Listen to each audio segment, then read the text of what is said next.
तो जिस राजकुमारी के बारे में पता लगता उसी पर आक्रमण करके राजा के यहाँ से राजकुमारियों का हरण कर लेता। और लगातार कन्याओं की चोरी करते करते इसके जेल खाने में 16,100 कन्याएं कैद हो गई। भगवान को पता चला ये तो बड़ा अन्याय हो रहा है, तो गरुड़ पर बैठ के भगवान उड़े। सभार्यो गरुड़ारूढ़ प्राग ज्योतिषपुरम ययौ। प्राग ज्योतिषपुर में भगवान ने प्रवेश किया। जैसे ही प्रवेश किया नगर में, तो एक मुर नाम का दैत्य था जो दरवाजे पर खड़ा था पहरेदार बनके, 5 मुख वाला। भगवान सत्यभामा जी के साथ गरुड़ पर बैठ के उड़े और जैसी नगरी में घुसे तो मुर दैत्य ने भगवान पर आक्रमण कर दिया। भगवान ने सुदर्शन से मुर के 5 सिर काट दिए। तब से भगवान का नाम हो गया मुरारी। बोल मुरारी भगवान की जय। भगवान ने भीतर प्रवेश करके फिर भौमासुर से युद्ध किया। पूरी सेना के साथ, दल बल के साथ भौमासुर का भी भगवान ने संहार किया। और फिर जेल में जाकर के उसकी सब कैद कन्याओं को मुक्त कर दिया। राजकुमारियां भगवान के दिव्य रूप पर मुग्ध हो गईं। चरणों में प्रणाम करके बोली, सरकार इस 4 दीवारी जेल की, इससे तो छुट्टी मिल गई, मुक्ति मिल गई, अब जाएं कहां? माता पिता तो जीवन की आशा हमारी छोड़ बैठे हैं, और माता पिता अपना भी लें तो कौन राजकुमार हमसे विवाह करेगा? इतने दिन जेल में रहेंगे, इसलिए हमें मृत्यु के अतिरिक्त मार्ग नहीं सूझता। भगवान बोले, दुखी मत हो देवियों, जिसके सारे दरवाजे बंद हों उसके लिए मेरे घर का दरवाजा खुला रहता है। तब तो सभी राजकुमारियों ने भगवान से कहा, प्रभु ये जीवन आपके चरणों में ही समर्पित है। तो तथास्तु कह के भगवान ने एक मुहूर्त में सभी राजकुमारियों से विवाह कर लिया। बोलो राधे राधे। और इस प्रकार से भगवान के विवाह की संख्या कितनी हो गई? पूरी 16,108। ये कन्हैया के ठाठ। कालांतर में प्रत्येक रानी से फिर 10-10 बेटा हुए और एक एक बिटिया। भाई 16,108 गुणित 10, अब घर में जाके लगाओ हिसाब। बेटाओं की संख्या कितनी हो गई? 1,61,080। इतने बेटा हो गए। और धीरे धीरे भगवान के पुत्रों के पुत्र हुए पौत्राधिक। और एक दिन वो आया कि भगवान के अपने परिवार की जनसंख्या 56 करोड़ हो गई। बोलो राधे राधे। राधे राधे। परीक्षित तो महाराज हैरान हो गए सुनकर, महाराज इतना बड़ा परिवार, बड़ी लड़ाई झगड़ा घर में होते होंगे। अरे छोटा सा परिवार हो तो समस्याएं खड़ी रहती हैं कोई ना कोई, इतने बड़े परिवार में समस्याएं भी बड़ी बड़ी होती होंगी। भगवान परेशान नहीं होते थे घर में? सुखदेव जी कहते नहीं, भगवान का स्वभाव है। प्रभु का पूरा चरित्र आप देखें, समस्याओं से घिरा हुआ है। हम जेल खाने का नाम सुन के घबरा जाते हैं, हमारे कन्हैया का जन्म ही जेल खाने में होता है। भगवान के चरित्र बड़े विचित्र। एक बार कन्हैया ने बैठे बैठे सोचा, हमारी इतनी रानियां हैं, इतना बड़ा परिवार है, कभी कोई रूठ जाती हैं, कभी कोई रूठ जाती, हमको मनाने में भी खूब आनंद आता है, पर मेरी रुक्मिणी आज तक मेरे से कभी नाराज नहीं हुई। चलो आज रुक्मिणी को थोड़ा कुपित करके देखता हूं, क्रोध में उनका चेहरा कैसा लगता है। मुखम च प्रेम संरंभ स्फुरता धर्मीक्षुतुम कटाक्षे पारुणापांगम सुंदरब भ्रकुटी तटम। रुक्मिणी का मुस्कुराता हुआ मुखमंडल बहुत देखा, पर आज थोड़ा सा नाराज करके देखता हूं कि क्रोध में इनकी जब भ्रकुटी टेढ़ी हो जाएगी और खूब आंखें फाड़ के मेरे को डांटती हुई और दांत कटकटाती हुई जब मेरे पर कोप करेंगी तब कैसी लगेंगी। ऐसा सोच के भगवान जानबूझ करके आज रुक्मिणी के कमरे में थोड़े से गंभीर मुद्रा में जाके बैठ गए, जैसे बहुत परेशान हो।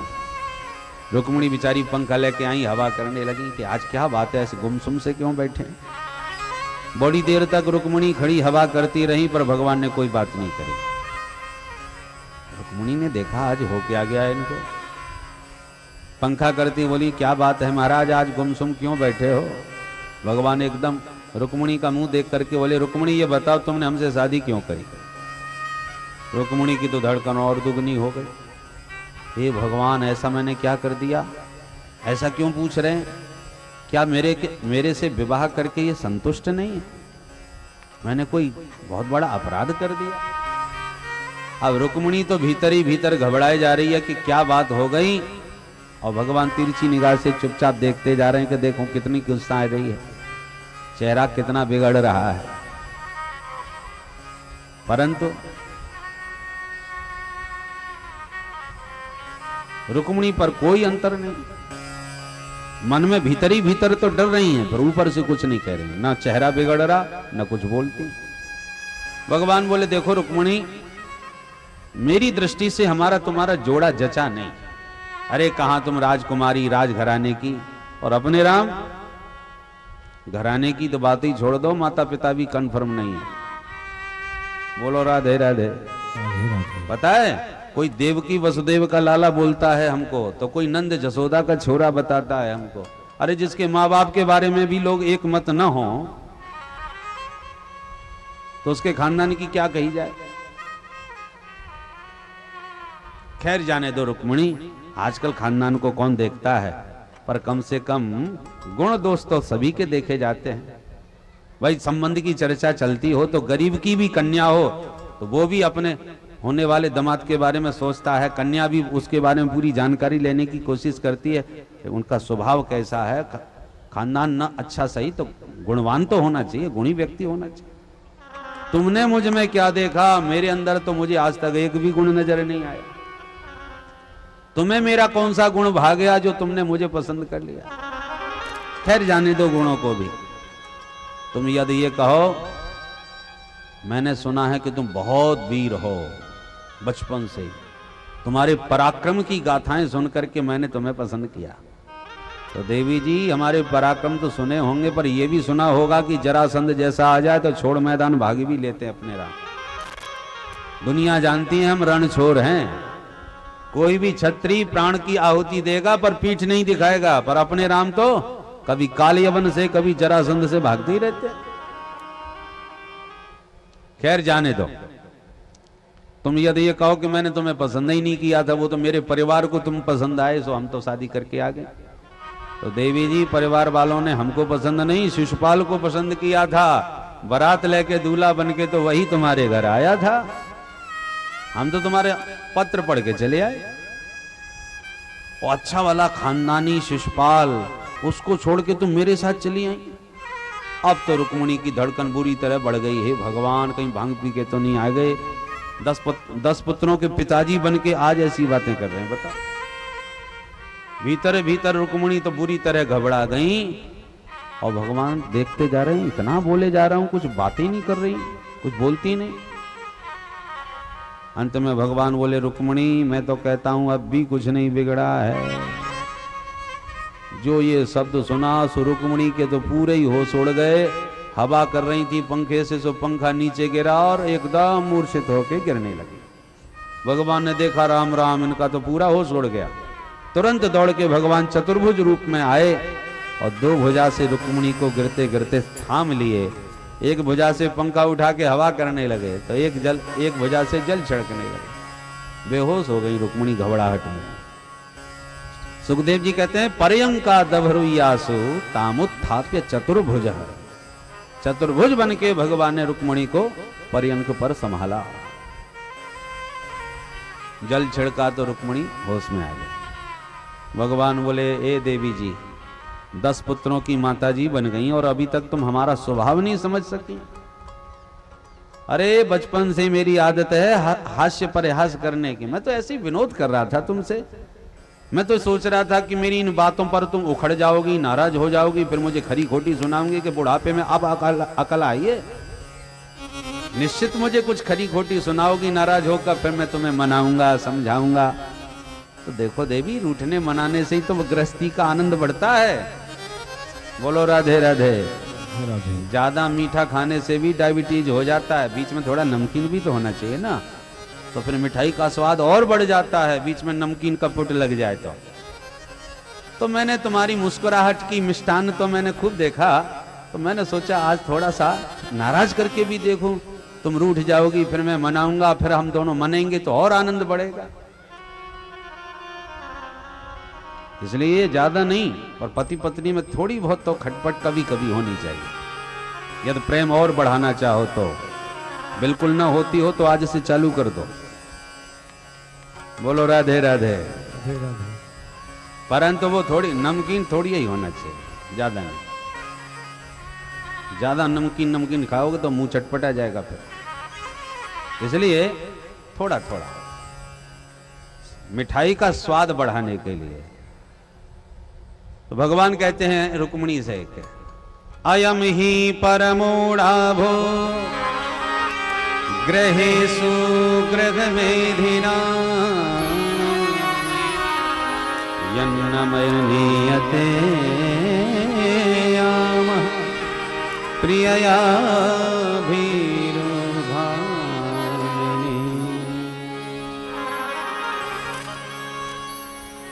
हे भामिनी, हे सुंदरी, अयम ही परमो लाभ।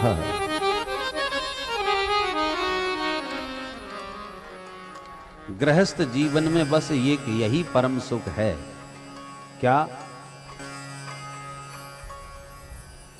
जब घर गृहस्थी वाला व्यक्ति दुनिया के प्रपंचों से परेशान होकर के अपने घर पहुंचता है तो अपनी प्रिया से, पत्नी से हास्य परिहास विनोद करके सारे प्रपंचों को भुला देता है।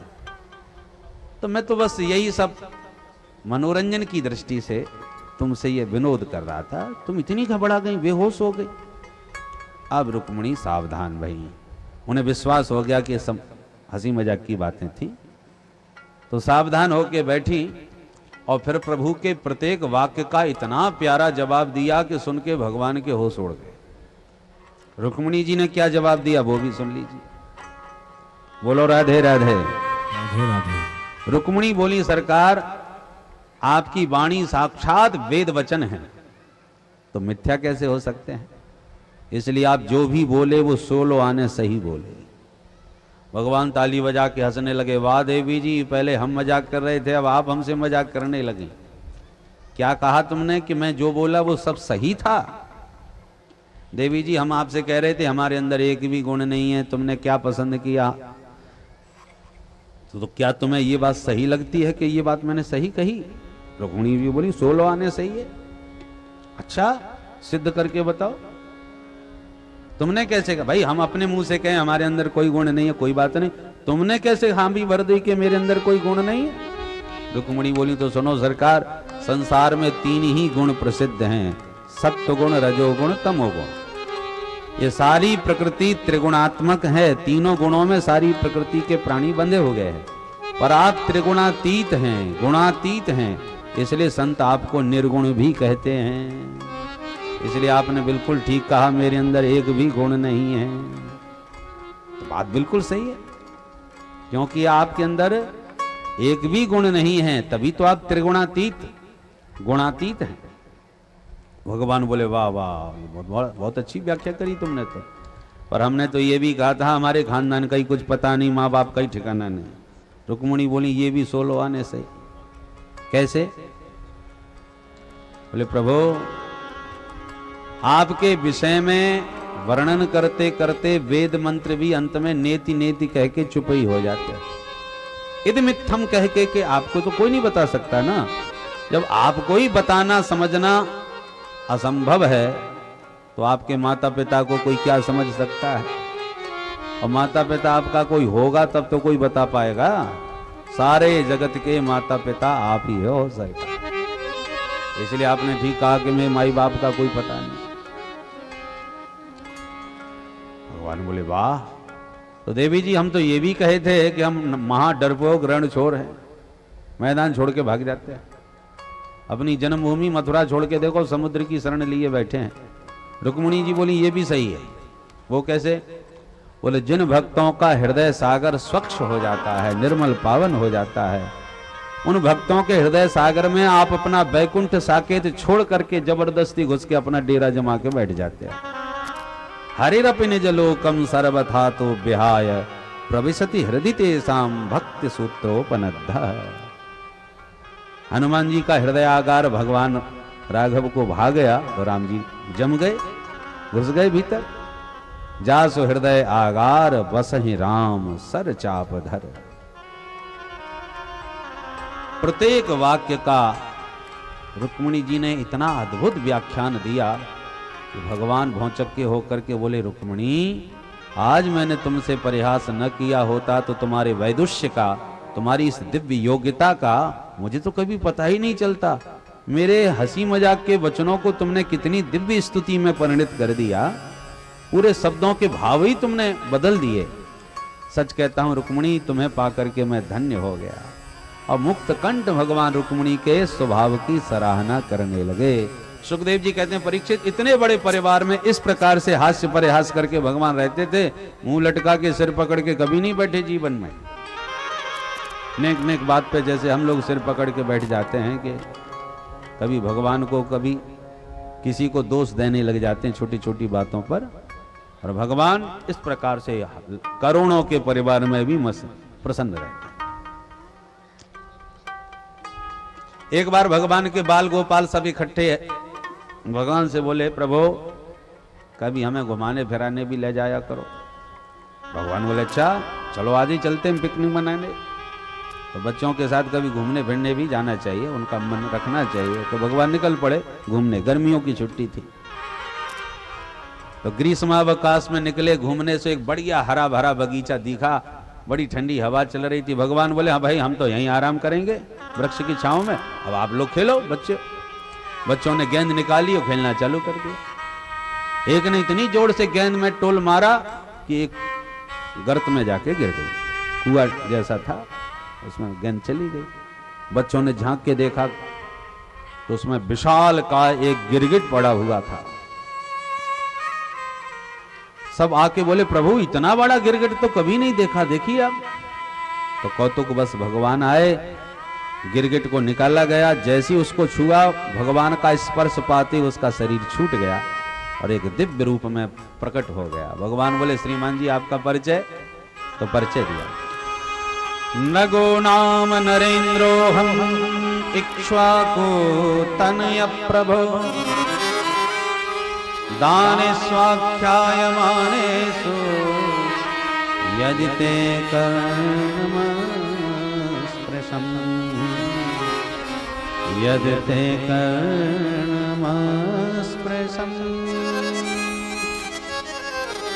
महाराज संसार में कहीं भी दानियों की चर्चा करके देख लो, सबसे पहले आप मेरा ही नाम पाओगे। दानियों में मेरे जैसा दुनिया में कोई दानी नहीं हुआ। आपने शायद मेरा नाम जरूर सुना होगा। अब जरा बात करने का ढंग देखिए इसका। व्यक्ति के बात करने के लहजे से पता चल जाता है उसकी मनस्थिति कैसी है। महापुरुष तो बातों से ही भांप लेते हैं सारी बात। महाराज कहीं भी पूछ लो। भगवान बोले, भैया ऐसा तूने क्या किया, क्या दान किया भाई? बोले, महाराज मैं गौदान करता था। कितनी गायों का दान किया? तो हंस पड़ा। ये तो आप ऐसे ही पूछ रहे महाराज, जैसे कोई बरसात के बाद पूछे, बताओ कितनी बूंदें टपकी। कोई संख्या बता सकता है बूंदों की? बताओ धरती में कितने कण, बताओ आकाश में कितने तारे। जैसे इनकी संख्या बताना असंभव, ऐसे मेरी गायों की गिनती करना असंभव। असंख्य यावत्य सिकता भूमेर यावत्यो दिवितारका यावत्यो वर्षधाराश्च तावती रदतास्मगा। भगवान बोले, तूने गजब कर दिया भैया, इतनी लाखों करोड़ों गायों का दान करके गिरगिट क्यों बन गया भाई? लगता है बूढ़ी ठेली गई उनको दान कर तो होएगा। ऐसे भी दानी होते हैं, जब गाय काऊ मतलब की ना रह जाए, चलो महाराज जी को दान कर दी जाए। बोले नहीं नहीं, ऐसी गाय दान नहीं करी। तो पयस्वनी तरुणी शील रूप गुणोपपन्ना कपिला हेम श्रृंगी न्यायार्जितारोप्य खुरा सबत्सा दुकूलमाला भरणा दुकूल माला भरणा ददावहं। पयस्वनी, दूध देने वाली गायों का ही दान करता था महाराज। भगवान बोले हाँ हाँ, बुढ़ापे में दूध दे रही होगी सो दान कर दे। बोले नहीं, तरुणी, एकदम नई नवेली, अच्छा तो ज्यादा मारती होगी, मरखनी होगी, इसलिए दान कर दे। बोले नहीं, शील रूप, एकदम सुशील। पयस्वनी तरुणी शील रूप। भगवान बोले तो जर्सी गायों का दान किया होगा।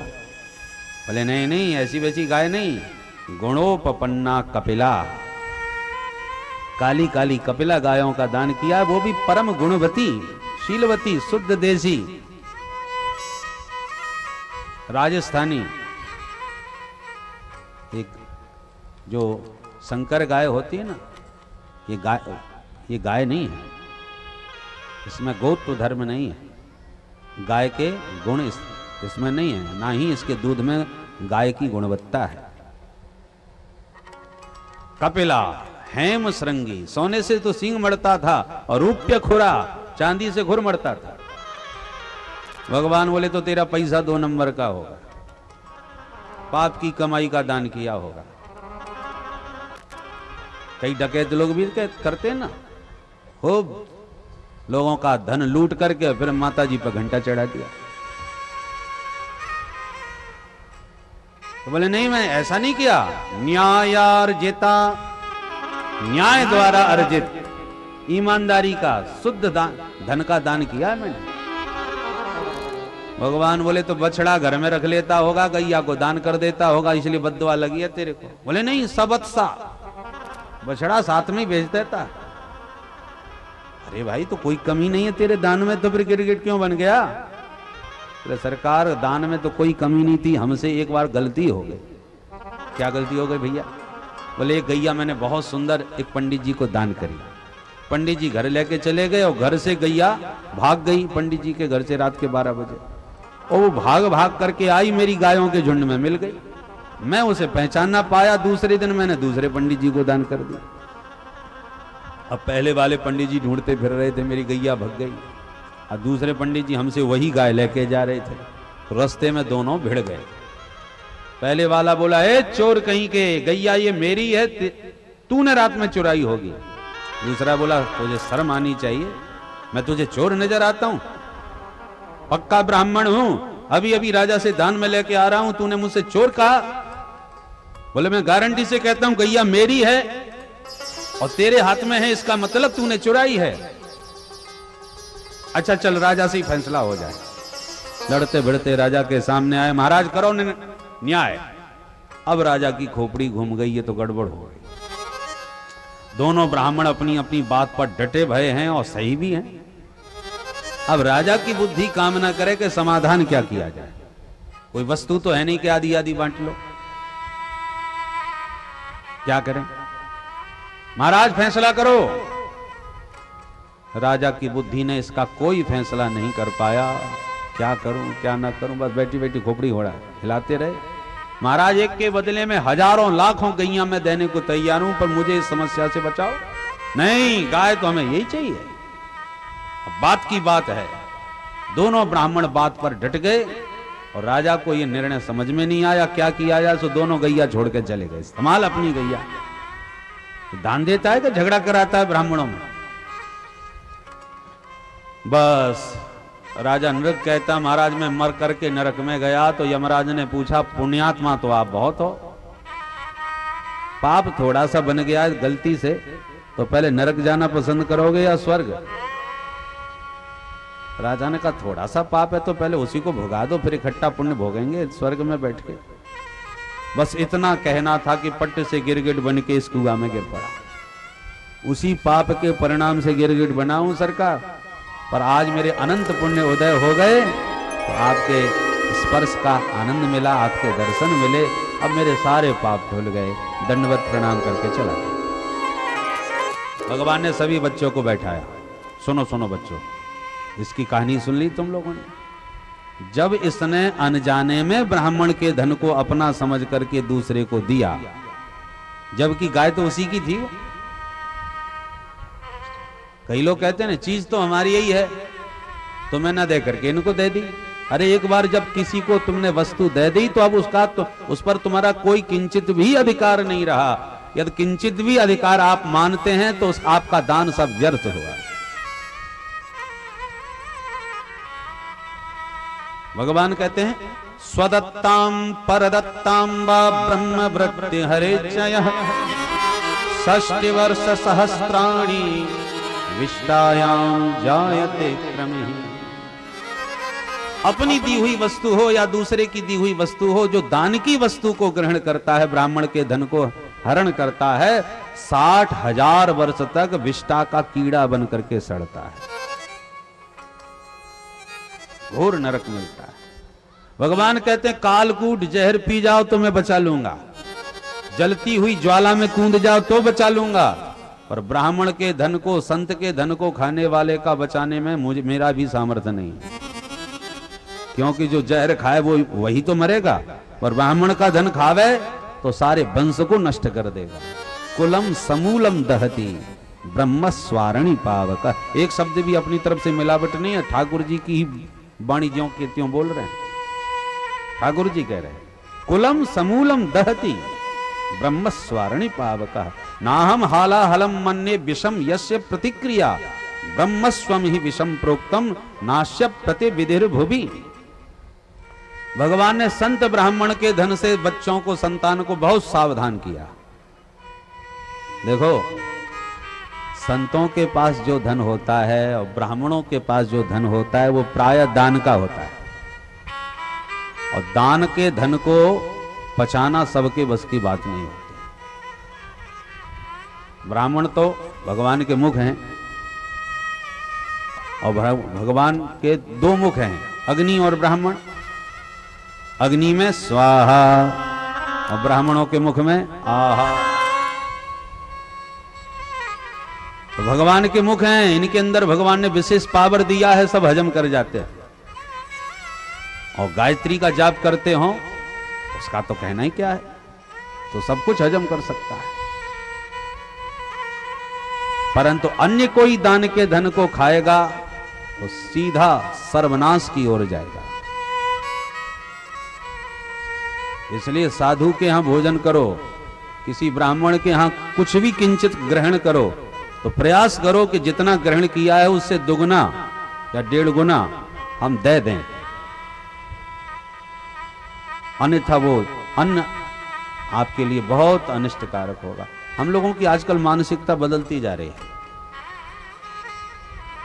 तीर्थों में जाएंगे, आश्रमों में खूब चकाचक 1-1 महीने तक माल उड़ाएंगे, बाद में 11 रुपया, 21 रुपया, 51 रुपया देते हैं, महाराज जी दंडो। और मानसिकता है महाराज जी के यहाँ क्या कमी है, माल भरे पड़े, खूब चकाचक छानो। अरे वो छानने के लिए तुम्हारे लिए नहीं है, वो साधु संत वैष्णवों के लिए हैं जो भजनानंदी हैं। दान मान को टूकरा या कि 9 अंगुल दांत, भजन करे तो पचेगो नहीं भाड़ेगो आंत। बोलो राधे राधे राधे। भजनानंदी महात्मा तो उसको हजम कर लेते हैं भजन के बल पर। अब एक माला जपने की फुर्सत नहीं है और माल छान रहे हैं संतों के, तो फिर क्या होगा उसका परिणाम। इसलिए भगवान समय समय पर अपनी संतान को सावधान करते रहते हैं। संत ब्राह्मणों के प्रति श्रद्धा उनके भीतर बनी रहे, इसलिए सजग भगवान रखते हैं। एक दिन दाऊ दादा बोले कन्हैया वृंदावन से परसों की कह के गए, आए बरसों बीत गए। अरे लाला कभी वृंदावन तो चलो घूमने वापस। कन्हैया बोले दाऊ दादा आप ही घूम आओ, हम तब तक द्वारका देखेंगे। अच्छा तो ठीक है, अब की बार गर्मियों की छुट्टी में हम वृंदावन चलेंगे। तो चैत्र वैशाख 2 महीने की छुट्टी लेके दाऊ जी वृंदावन आए गए। 2 मासौ तत्र चावासी मधु माधव मेव च। 2 महीने के लिए दाऊ जी वृंदावन आए तो ब्रजवासी बड़े प्रसन्न भये। वर्षों के बाद दाऊ दादा के दर्शन भये। गर्मी भयंकर पड़ रही थी चैत्र वैशाख में। उनका परिकर बोला बहुत गर्मी है, चलो जमुना जी में नहाएंगे, उसी में जल विहार करेंगे। दाऊ जी बोले यहां से जमुना जी तो बहुत दूर हैं, चलो जमुना जी को हम यहीं बुलवाए लेते हैं। हे यमुने इधर आओ। जमुना जी बोली ऐसे बुलाने पर घर घर जाने लगी नहाने को, तो जमुना का हो गया कल्याण। गरज पड़े तो तुम आओ, मैं क्यों जाऊं। जमुना जी दाऊ जी के बुलाने पर नहीं आई। दाऊ जी की खोपड़ी गर्म हो गई। वो शेषनाग के अवतार तो वैसे ही नेक में माथा गर्म पकड़ हो जाता है। दाऊ जी ने उठा लिए हल मूसल और जमुना जी को बुरी तरह ललकारते हुए कहा, पापे त्वम माम अवज्ञाय न आयासी मया होता। तूने धृष्टता की है यमुना, मेरी आज्ञा की अवज्ञा करके तेरा सतखंड करके जगत से अस्तित्व मिटा दूंगा। जो जमुना जी को हल से खींचा, यमुना महारानी प्रकट होकर चरणों में गिर पड़ी। राम राम महाबाहो न जाने तब विक्रमम, यस्यैकांसेन विद्रता जगति जगत जगते जगत पते। हे जगतपति, हे महाबाहो, हे अनंत, आपके पराक्रम को मैं समझ नहीं पाई, आपको पहचान नहीं पाई।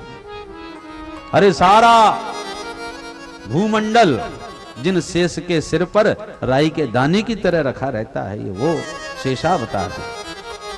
चरणों में जब गिरी तो दाऊ जी की गर्मी शांत भई। और आज भी वृंदावन में जमुना जी टेढ़ी मेढ़ी बह रही हैं दाऊ जी के हल के कारण। ऐसे पराक्रमी थे श्री दाऊ दादा।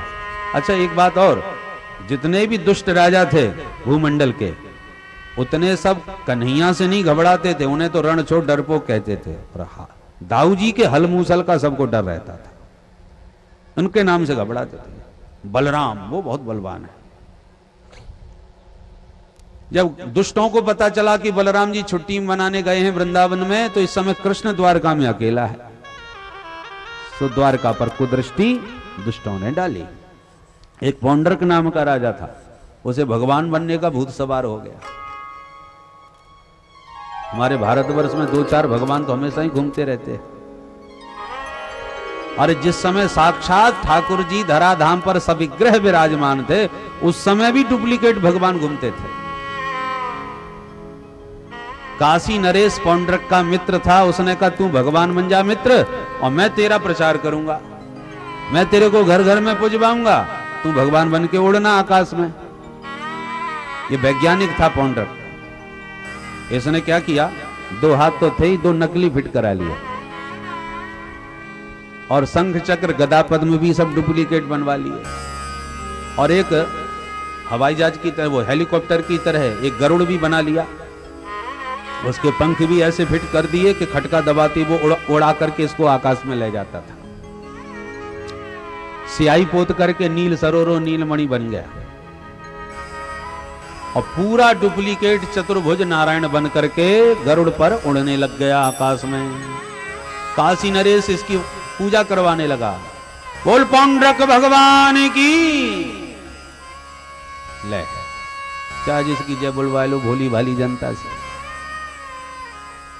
तो काशी नरेश जनता से जय जयकार बुलवाने लगा पौंड्रक भगवान की, और बोला मित्र खूब चढ़ावा आ रहा है, अब जितना भी आएगा वो 50-50, मैं भी तो पुजवा रहा हूं तेरे को, सिद्ध साधक का जोड़ा है, तुम्हारा खूब दुनिया को ठगा। एक दिन काशी नरेश बोला मित्र पौंड्रक, तेरा चारों तरफ बोलबाला हो गया, तुझे लोग भगवान मानने लगे हैं, और थोड़ी सी कसर पड़ रही। क्या? बोले आजकल कृष्ण को भी लोग भगवान कहते हैं, अब एक बार में 2 भगवान नहीं चलेंगे, तो क्या करना होगा? बोले मौका बहुत बढ़िया है तेरे लिए, इस समय हलमूसल वाला उसका भैया वृंदावन घूमने गया है, कृष्ण द्वारका में अकेला है, तुम एक धमकी भरा पत्र भेजो और उससे कहो मेरी शरण में आ जाओ, और नहीं तो द्वारका छोड़ के भाग जाओ। वो महाडरपोक है, जरासंध के डर से मथुरा से भगा, तेरे डर से द्वारका छोड़ के भाग जाएगा। बस फिर तेरी भगवत्ता पे मोहर लग जाएगी सारी दुनिया में, फिर अकेला तू भगवान हो। मूर्ख और शंख दूसरों के फूंकने से ही बजते हैं। तुरंत जम गई बात, और दूत भेज दिया पत्र दे करके। दूत ने द्वारकानाथ को पत्र दिया। भगवान बोले उद्धव जरा पढ़ो। उद्धव जी ने पत्र पढ़ा तो बड़ी जोर से हंसते हुए बोले सरकार आप तो डुप्लीकेट निकल पड़े। क्या मतलब? बोले मतलब यह है कि असली भगवान आपको सावधान कर रहे हैं इस पत्र में। क्या? बोले वासुदेवो वतीर्णो हम एक एव न चापर भूतानाम अनुकंपार्थम त्वं तु मिथ्याभिधां त्यज त्वं तु मिथ्याभिधां त्यज। हे कृष्ण, वासुदेवो वतीर्णो हम, सर्वव्यापक ब्रह्म स्वरूप जो वासुदेव हैं वो मेरे रूप में इस धराधाम पर आ चुके हैं। मैं ही वासुदेव व्यापक ब्रह्म हूं जो अवतार लेके धरती पर आया हूं। त्वं तु मिथ्या, तू झूठा है, पाखंडी है, अपना कल्याण चाहे तो छोड़ के भाग जा अथवा मेरी शरण में आ जा। भगवान उस पत्र सुन के बड़ी जोर से हंसे और पत्रवाहक दूत से हंसते हुए भगवान बोले जाओ अपने भगवान से कहो वो यहां आने का कष्ट न करें, हम तुम्हारे भगवान का दर्शन करने कल ही उनके घर आ रहे हैं। दूत ने लौट करके समाचार पौंड्रक को दिया, महाराज कल आपसे वो मिलने आएंगे यहीं। अब पौंड्रक की धड़कन तेज हो गई। काशीराज से बोला तूने कहां फंसा दिया रे मेरे को? अच्छा भला अपने क्षेत्र में भगवान बना पूज रहा था और तूने बिना मतलब के उससे झगड़ा करा दिया मेरा। अब मैं किधर भागूं?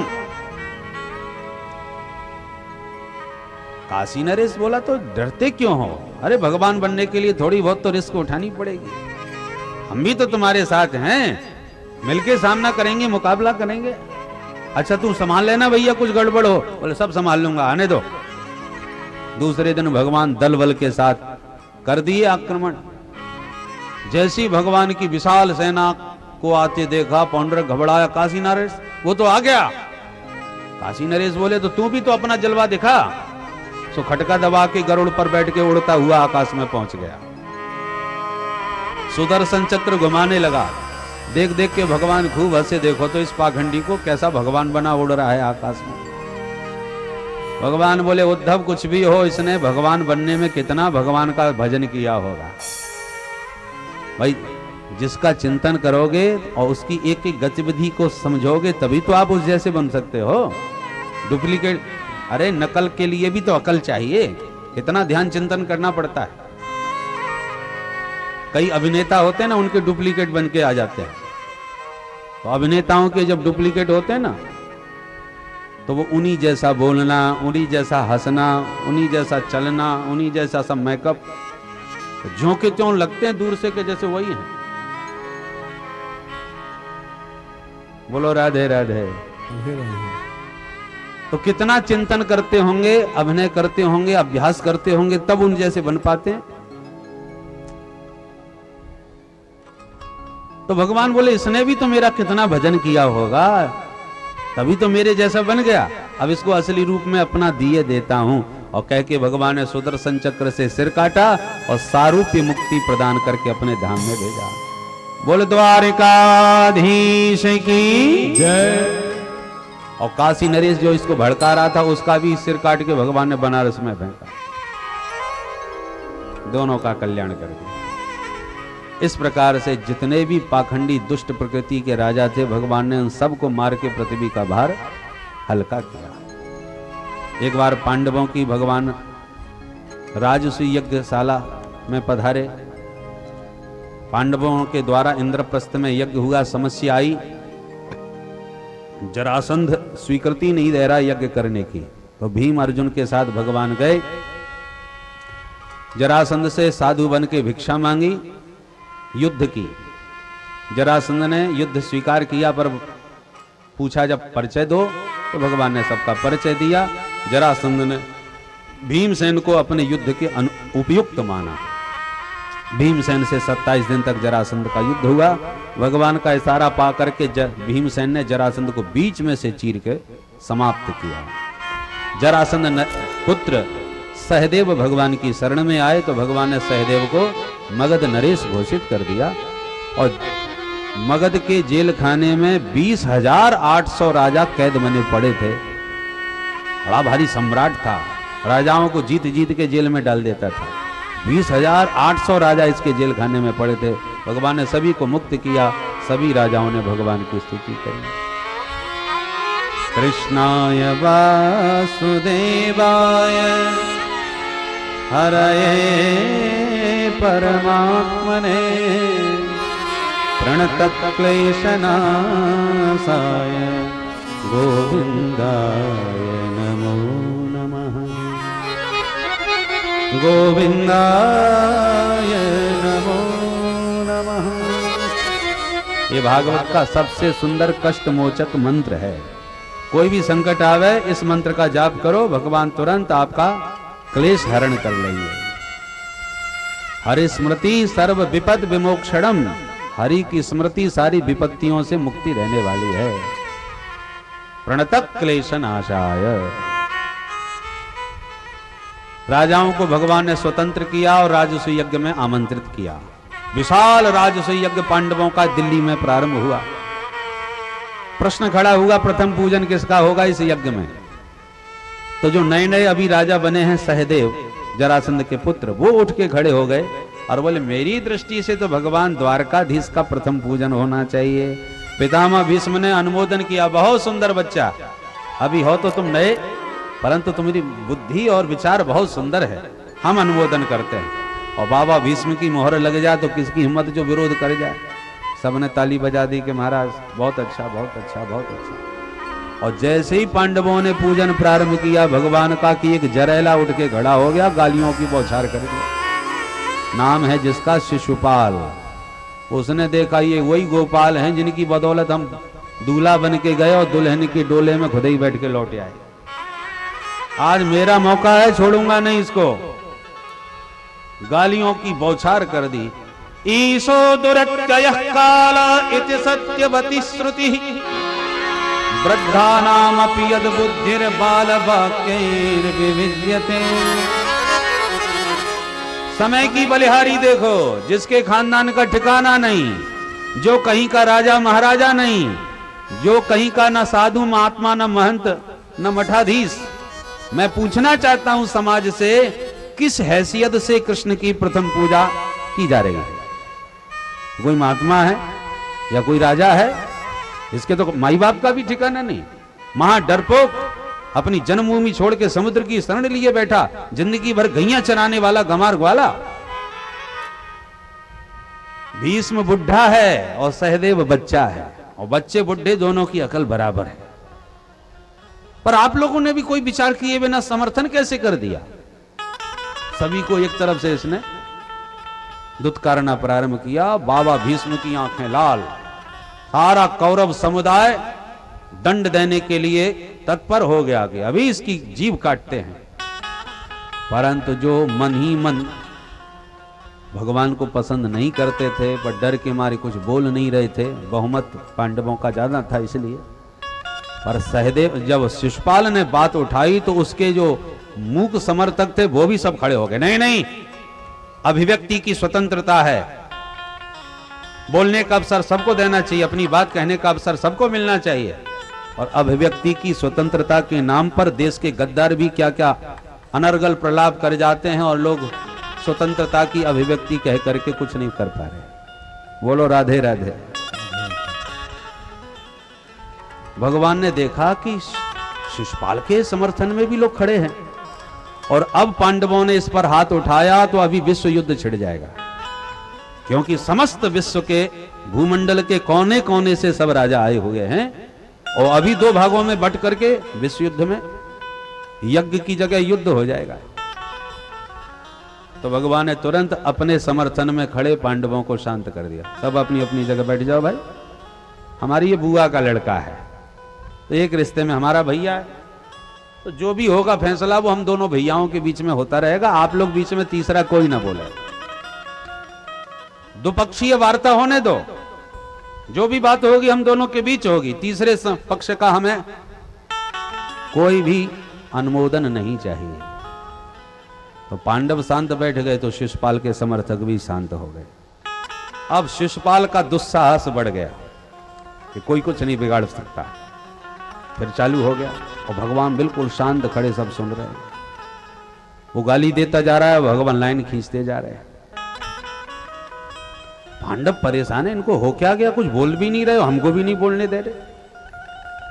जब पूरी 100 गाली शताब्दी पूरी हो गई, तब भगवान बोले सावधान शिशुपाल, तेरे जन्म के समय तेरी माँ जो मेरी बुआ लगती है उसने मुझसे वचन दिया था कि बेटा, नारद जी ने मुझसे कहा है कि तेरे हाथों मरेगा ये मेरा बेटा।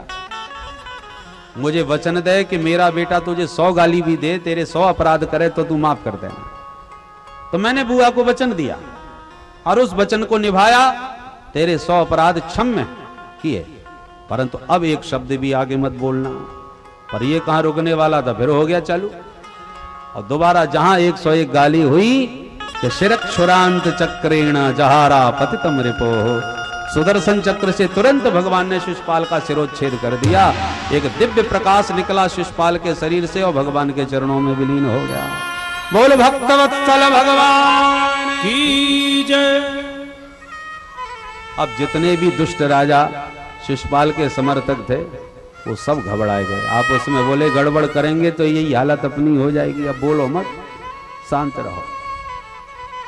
एक दुष्ट को दंड देने से विश्व युद्ध भी टल गया और बड़ी शांति के साथ पूरा यज्ञ संपन्न हुआ। भगवान शिक्षा देना चाहते हैं कि हमारे भारत की संस्कृति है सहनशीलता।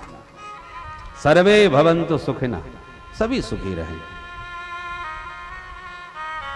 विश्व का कल्याण हो, ये नारा भारतवर्ष का है। परंतु सहनशीलता की भी एक सीमा रेखा होनी चाहिए। शांति प्रिय देश है भारतवर्ष, इसलिए गाली सुन करके भी मौन रहने का अभ्यास करता है।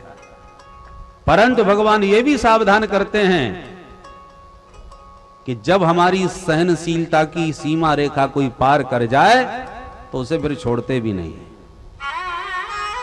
क्योंकि प्रभावहीन सहनशीलता जो होती है वो कायरता कहलाती है। सहनशीलता किसे कहते हैं?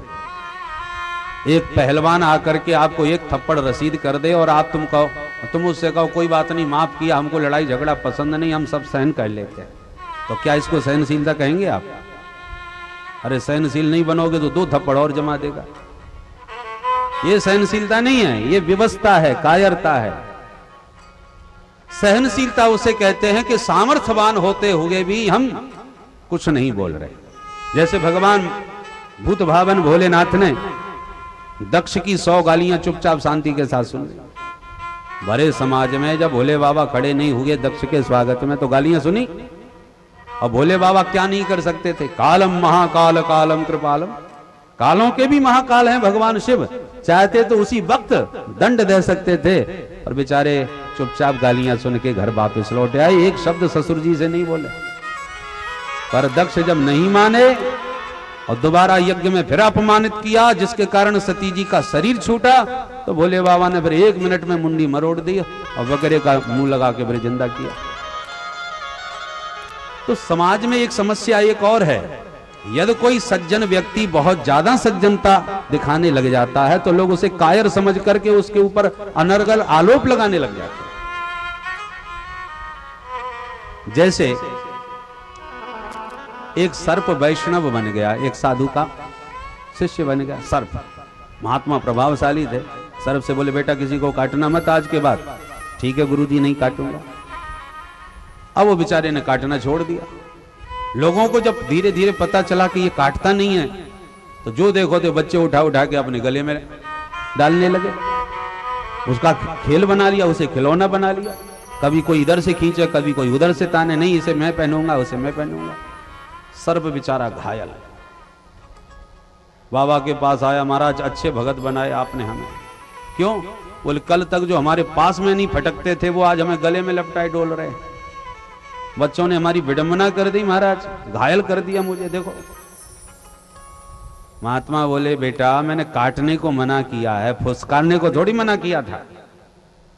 काटो मत पर फुसकार तो मार दिया करो कभी कभी, ताकि लोगों को डर तो रहे। बोलो राधे राधे। उसी प्रकार सज्जनता यदि बहुत ज्यादा आपने अपनाई तो लोग तुम्हें कायर समझ करके तुम्हारी विडंबना कर देंगे। सज्जन बनो पर कायर मत बनो, सहनशील बनो, पलायनवादी न बनो। भगवान ने 100 गाली सुन करके सहनशीलता का पूरा परिचय दिया, पर जब शिशुपाल ने गोविंद की सहनशीलता को कायरता समझ लिया, तब भगवान ने एक क्षण में गला भी उड़ा दिया। और एक दुष्ट को दंड देने से जितने भी उद्दंड बैठे थे राजा, वो सब शांत हो गए अपने आप। किसी ने कोई गड़बड़ नहीं करी। उसी प्रकार हम शांति का आलाप भरते रहें और पड़ोसी देश हम पर आतंकवाद थोपते रहें, और हम कहें हम शांति प्रिय हैं, शांति प्रिय हैं, और नेक भी अपना प्रभाव दिखाने की चेष्टा करते हैं, तो सारा विश्व समुदाय हमको शांति का उपदेश देने लगता है। और एक सामर्थ्यवान देश अनुमान से भी किसी अन्य देश पर हमला बोल सकता है। अफगानिस्तान हो या इराक हो, बर्बाद कर दिया युद्ध के द्वारा, और हम आतंकवाद से कितने वर्षों से पीड़ित हैं, फिर भी कुछ नहीं कर पा रहे शांति के नाम पर। यह शांति नहीं, कायरता है। इसलिए अवसर आने पर अपने प्रभाव का भी परिचय देना चाहिए, क्योंकि प्रभावशाली व्यक्ति के मुख से ही शांति की बात अच्छी लगती है। बोलो राधे राधे। ये शिक्षा भगवान ने इस घटना के द्वारा दी। और रामावतार में भी आप देखें, जितने राजा आए थे जनकपुर में, किसी से धनुष नहीं टूटा था। और जब राम जी ने धनुष तोड़ा, तब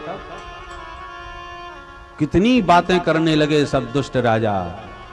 किसकी हिम्मत है जो जानकी जी को हमारे रहते वर्ण कर ले। कोई कहता छीन लो, कोई कहता धर बांधो, इन दोनों बालकों को पकड़ के बांध लो, देखें हमारे रहते जानकी का कौन वर्ण कर सकता है। कितना अनर्गल प्रलाप कर रहे थे सभी राजा लोग, जो मुंह में आया सो बके जा रहे थे। लक्ष्मण जी की आंखें लाल पीली हो रही थी, प्रभु आज्ञा दो तो 1 मिनट में बोलती बंद कर दो इनकी। छटपटा रहे थे दंड देने को लक्ष्मण भैया, और राम जी मुस्कुरा रहे थे, शांत रहो, ये बड़बोले वाले हैं, शांत हो जाएंगे। और भगवान ने फिर ऐसी भूमिका बनाई कि न तो लक्ष्मण जी को लड़ना पड़ा, ना राम जी को कुछ कहना पड़ा। आ गए भगवान परशुराम जी, और जो परशुराम जी का फरसा और ललकार सुनी तो सबके मुंह सूख गए, सबकी बोलती बंद।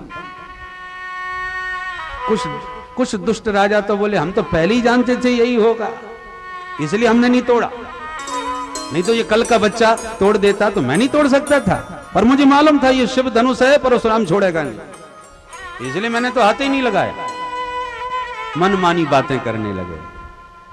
अब देखो क्या होता है, अब मौके का आनंद उठाने लगे, अपने खानदान का पूरा परिचय देके माई बाप दादा दादी का नाम ले लेके दंडवत करने लगे। परशुराम जी जिसकी तरफ ऐसी स्वभावता देख लें, वो उसको लगे जैसे मौत आ गई मेरे सामने। ये परशुराम जी का रुतबा। सारा समाज शांत हो गया जैसे सांप सूंघ गया हो।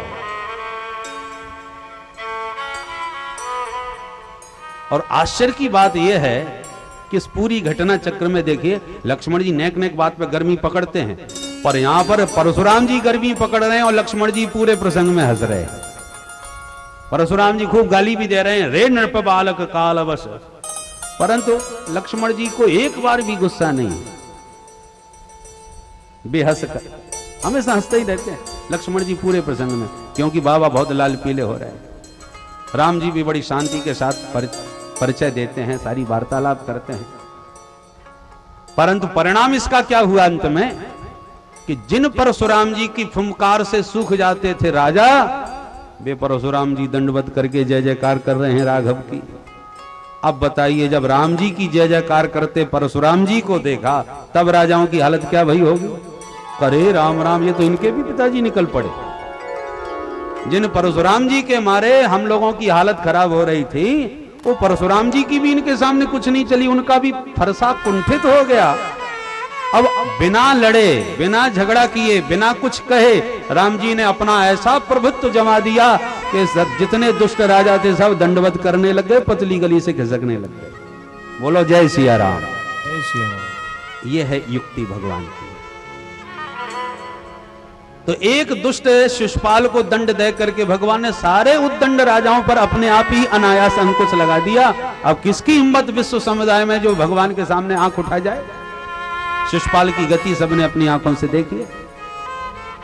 ऐसी जब तक आप अपने प्रभाव का ठीक अवसर पर उपयोग नहीं करोगे, जो कभी हमारे आश्रित रहने वाले देश थे छोटे छोटे, बांग्लादेश, नेपाल आदि, आज वो भी हमको आंखें दिखाने लग गए क्योंकि हम कुछ बोल नहीं रहे। तो भैया काटो मत, पर फुफकारना तो कम से कम बंद मत करो। बिल्कुल भी नहीं कहोगे कुछ, तब तो तुम्हारी विडंबना हो जाएगी विश्व समुदाय में, कोई भी तुम्हारी नहीं सुनने को तैयार है। आज भगवान ने इस प्रकार से राजसूय यज्ञ पांडवों का बड़े आनंद के साथ संपन्न किया। परंतु इसी यज्ञ में दुर्योधन जब पांडवों की सभा में गया तो जल में थल थल में जल देख करके गिर गया और लोग हंस पड़े। भागवत में तो सिर्फ हंसने की बात कही है, पुराणांतर ये भी आता है कि द्रौपदी के मुंह से निकल गया कि अंधे के तो अंधे ही होते हैं, पर ऐसा भागवत में नहीं लिखा है। भागवत में हंसने की बात है। भीमम जहास तम दृष्टवा, भीमसेन कुछ ज्यादा ही जोर से हंसे। स्त्रियों नपतयो परे, स्त्रियां भी हंसी, नपति जो थे वो भी सब हंसे। पर निवार्यमाणा अप्यंगा राज्ञा कृष्णानुमोदिता, युधिष्ठिर जी महाराज ने सबको मना किया। इसमें हंसने की क्या बात है? कोई व्यक्ति गिर जाता है तो सज्जन लोग सहानुभूति के साथ उसे उठाते, हंसते नहीं है। दुर्जन लोग हंसते हैं। गच्छता स्खलनम क्वापि भवत्येव प्रमादतः हसंति दुर्जनास्तत्र समाददति सज्जना। युधिष्ठिर जी सबको डांट रहे हैं, शांत हो जाओ। और भीमसेन का स्वभाव है जल्दी से तो हंसते नहीं, और हंस जाएं तो जल्दी फिर रुकते नहीं। जहाज बड़ी जोर से हंस रहे हैं। युधिष्ठिर जी आंख दिखाने लगे तो बेचारे मुंह में कपड़ा भर भर के अपनी हंसी रोकने लगे, पर हंसी है जो रुके ही नहीं। कन्हैया ने इशारा और कर दिया, दादाजी हंसी आ रही है तो खुल के हंस लो एक बार, मुंह में कपड़ा क्यों ठूस रहे हो। जब कन्हैया ने अनुमोदन किया, सुखदेव जी लिखते हैं राज कृष्णानुमोदिता, कन्हैया ने अनुमोदन किया तो भीमसेन बोले अब हमें किसी का डर नहीं। जब बंसी वाले कह रहे हैं कि हंस लो तो हम तो खूब हंसेंगे। और जो हंसी थम गई थी उसको फिर हंसना चालू कर दिया, और यही हंसी दुर्योधन को चुभ गई। बदला नहीं लिया तो मेरा भी नाम दुर्योधन नहीं, पैर पटकता चला गया। यही हंसी महाभारत का बीज बन गई। शकुनी मामा के द्यूत षड्यंत्र में पांडवों का सर्वस्व हरवा दिया और अंत में द्रौपदी महारानी का अपमान किया। और धीरे धीरे यही हंसी एक विशाल महाभारत का भयंकर युद्ध में के रूप में परिणत हो गई। भगवान को तो पृथ्वी का भार उतारना था किसी न किसी बहाने से निमित्त बना करके, अतः भगवान ने विविध माध्यमों से पृथ्वी का भार उतारा। परीक्षित, भगवान के चरित्र तो अनंत हैं, हरि अनंत हरि कथा अनंता। अब तुम्हारे मन में कोई जिज्ञासा रही हो तो कहो परीक्षित। परीक्षित बोले महाराज आपने चरित्र तो भगवान के बड़े सुंदर सुंदर सुनाए, परंतु भगवान का नाम है दीन बंधु, पर आज तक भगवान ने किसी दीन को बंधु बनाया भी था कि नहीं? यदि ऐसा कोई चरित्र आपकी स्मृति में हो तो कृपा करके कहो। तब सुखदेव जी को सुदामा जी याद आए और परिचय देने लगे। कृष्णस्यासीत् सखा कश्चित् ब्राह्मणो ब्रह्मवेत्तमः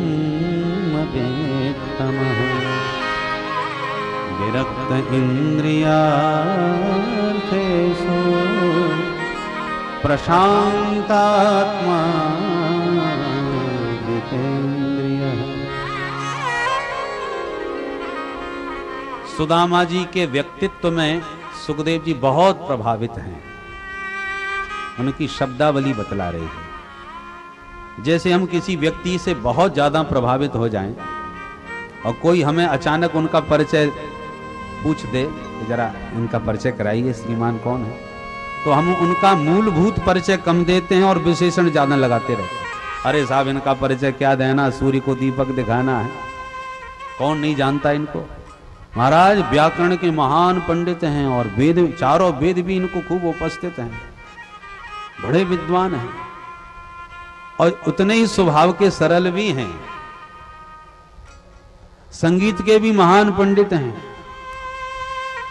और खानदानी पंडित हैं। कितने विशेषण पर विशेषण दिए जा रहे हैं, पर इनका नाम क्या है, काम क्या है, गाम क्या है, वो कुछ नहीं बताए। यही हालत सुखदेव जी की हो रही है सुदामा जी का परिचय देते वक्त। कृष्णस्यासीत सखा कश्चित। श्री सुदामा जी कौन है? श्री कृष्ण के परम प्रिय सखा। पर केवल श्री कृष्ण के सखा होने के नाते ही श्रेष्ठ नहीं, ब्राह्मण, ब्राह्मण देवता तो सिर्फ ब्राह्मण होने के वजह से श्रेष्ठ हैं। ब्राह्मण तो पंडित जी दशानंद महाराज भी थे, रावण भी तो पंडित था, अभी तक फूक रहा है बेचारा। नहीं नहीं नहीं, तो केवल जाति मात्र से ब्राह्मण मात्र नहीं थे, तो ब्रह्मवित्तमः, ब्राह्मण होने के साथ साथ ब्रह्मवेत्ता भी थे। खदान से हीरा निकाला जाता है, परंतु हीरा की कीमत असली कब होती है? जब उसका संस्कार हो जाता है, परमार्जित होके किसी अंगूठी के बीच जब जड़ जाता है, तब लाखों का हो जाता है। फिर भी हीरा तो हीरा ही रहता है, खदान में भी पड़ा हो तो भी। ऐसा तो नहीं कि किसी भी पत्थर को रगड़ के चमका करके आप हीरा बना दो। जरकिन भी खूब होते हैं, हीरा से ज्यादा भी चमकते नजर आते हैं, पर हीरा की कीमत हीरा की यही होती है और जरकिन जरकिन नहीं होता, चमकता भले ही हो। ऐसे ही ब्राह्मण ब्राह्मण ही होता है, सरकारी ब्राह्मण चाहे जितने बन जाए। बोलो राधे राधे। हर पत्थर को हीरा नहीं बनाया जा सकता, जिसमें हीरत्व की शक्ति होगी वही हीरा बन सकता है। पर पारखी ही परख सकता है। हर व्यक्ति, धोखा तो कोई भी खा सकता है। हीरा से ज्यादा जरकिन चमकता है तो व्यक्ति तो जरकिन सस्ता मिल जाएगा, हीरा के चक्कर में कौन पड़ेगा। परंतु ज्वेलर से ऐसा थोड़ी करेंगे। जो पारखी हैं, हीरे के व्यापारी हैं, वो थोड़ी जरकिन से काम चलाएंगे। वो तो परख लेंगे कि कौन हीरा है कौन जरकिन है। हर आदमी नहीं समझ सकता।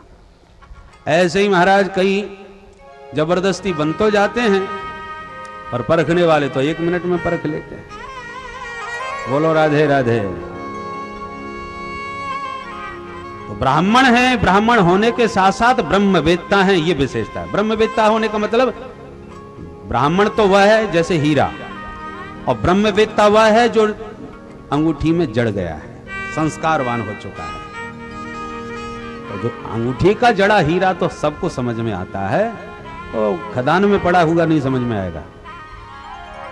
ऐसे ब्राह्मण जन्म, जिसने ब्राह्मण परिवार में जन्म लिया है वो ब्राह्मण तो है ही है, परंतु ब्राह्मणत्व तो यदि उसने अपना जागृत कर लिया, विधिवत उसका जनेऊ संस्कार हुआ हो, संध्या वंदन करता हो, गायत्री जपता हो, भगवत उपासना करता हो, तो समझ लो ब्रह्मवेत्ता वो चमकता हुआ हीरा है, जिसे कोई भी देख करके समझ सकता है। तो श्री सुदामा जी महाराज तो ऐसे ही ब्रह्मवेत्ता परम दिव्य ब्राह्मण थे। भगवान जिसे अपना सखा बनावे उसमें कोई ना कोई दिव्यता तो होगी।